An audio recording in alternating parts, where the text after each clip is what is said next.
EMI பார்த்தோன்னா அது bank. இப்போ நீங்கள் வந்து இவர் வந்து பெருமையாக சொல்லிட்டு போகிறாங்க. அதுவும் அது பெருமையாக இவருக்கு தான் சொல்லிட்டாங்க. பரவாயில்ல, மினிஸ்டர் வந்து ஒரு ஜெனரல் நாலேஜில் சொல்லிட்டு போயிட்டாங்க, எல்லாம் வந்து கடன் வாங்கிங்கன்ட்டு. நம்ம பேங்க்காரன் எடுத்து கொடுத்துட்றமே உடனே.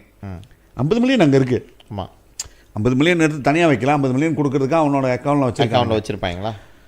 ஸோ இப்போ என்ன இஷ்யூன்னு பார்த்தோன்னா சதீஷ், இதை பற்றி பேசுனதை பார்த்தா அது கூட இருந்தவங்க 4-5 பேர் பயங்கரமாக வீடியோலாம் செஞ்சு அடுன்னு இவருக்கலாம் என்னமோ இன்னைக்கு நம்ம சமுதாயத்தோட வெளிச்சத்தை தூக்கி நிறுத்திட்ட மாதிரி தூக்கி நிறுத்தி எல்லாமே நாளைக்கு போய்ட்டு வருஷம் நின்றுனா இந்தா நீ 50,000 எடுத்துகிட்டு போ, இந்தா நீ 1 லட்சம் எடுத்துரு, 50 மில்லியனும் வந்து ஒரே டைமில் ஒரு 10,000 பேருக்கு கொடுத்துட்டு எல்லாம் போய் பிஸ்னஸ் செய்கிற மாதிரி கதை சொல்லிக்கிட்டு போயிட்டாங்க.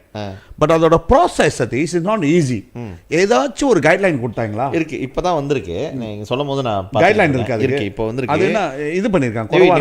எவ்வளோ சொன்னீங்க இன்ட்ரெஸ்ட் வந்து எவ்வளோ சொன்னீங்க? 4%. 4% 6 மைக்ரோ கிரெடிட்டுக்கு வந்து 6.5%.